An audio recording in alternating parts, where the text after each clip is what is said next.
the JSE facing mixed global markets amid concern about the rising COVID-19 cases in China. Investors remaining concerned as the number of infections in mainland China increase and some deaths also being reported in Beijing at the weekend. Carmen Mpelwane is Portfolio Manager at Absa Asset Management, joining us now for a quick analysis of how the JSE is performing in early trade. Carmen, good morning to you. Your quick assessment of how the overall market performance is likely to look today in early trade. Good morning. So we're definitely seeing the JSE opening down this morning. I think that's largely driven, as mentioned, around concern in the East and whether lockdown restrictions will be increased. Secondly, Nasdaq and Pepco came up with results last night, and so definitely concern there, and both our share prices down this morning, and that's giving a drag on the JSE as well.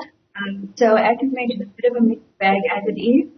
But very good trading and volume going into the Thanksgiving holiday lately. Yeah, Carmen, I don't know what it is, but the sound to you doesn't, it's not what it should be this morning. Let me try and put a second question to you, and it's straight to company news. Old Mutual posting its voluntary operating update for the period which ended on the 30th of September 2022. How are their numbers looking? So we've definitely seen some strong numbers out for the third quarter for Old Mutual, driven by growth, which is up 17%. I think that the issue or focus will definitely be Section 13 for the banking license application that we've been waiting for direction from. And we've seen the share price performance this morning up 5%, so the market liking that. Let's try and talk about Pepco Holdings. I'm not really happy with this line, Carmen. Let's try Pepco Holdings, also releasing its annual results for the year which ended on the 30th of September 2022.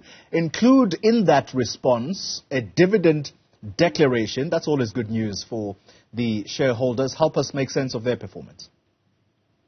Yeah, so we'll start with the dividend. Definitely a positive in terms of going forward and consensus expectations. Having said that, we see that it still remains in line with their strategy. On the earnings side, normalized HEPS for the group was up over 15%. Top line revenue growth was up 5%. And I think in a market that has been sort of fueled by a consumer who remains under pressure in an inflation and interest increasing environment, this is positive. Having said that, on the back of the Brazilian acquisition, we did see an increase in the net debt levels, but that was to be expected. However, bad debts, unfortunately, up 38%. So I think the market will be concerned by that as an indication of the way forward. Similarly to most financial results or guidance as we've seen come out, definitely concern around continued pressure from the consumer and what that's likely to do in the next 6 to 9 months. Very much improved sound-wise, Carmen. Let's end it with this question, and it's the key focus this week in the economic world, and that will be the headline inflation rate for October and, importantly, the Reserve Bank's last interest rate decision for the year 2022. Your predictions from that data? So I don't know about prediction, but my hope is that we'll at a minimum see a flat inflation, so at about that 7.5% level year on year. That will allow us or give us the sort of read through that the increasing interest rate is doing something in terms of reining in the economy. On the core side, the market is looking for a slight uptick, unfortunately, but it remains within that 3 to 6% band, which is what the target band is for the SARB. Looking at the decision by the SARB in terms of the interest rate increase, we're hoping that it will be a focus on, whether it's a 75 or 50 bips increase. And if the the inflation rate does come down, we are hoping that SARB will make a decision and at least just go up with the 50%, 50 bips.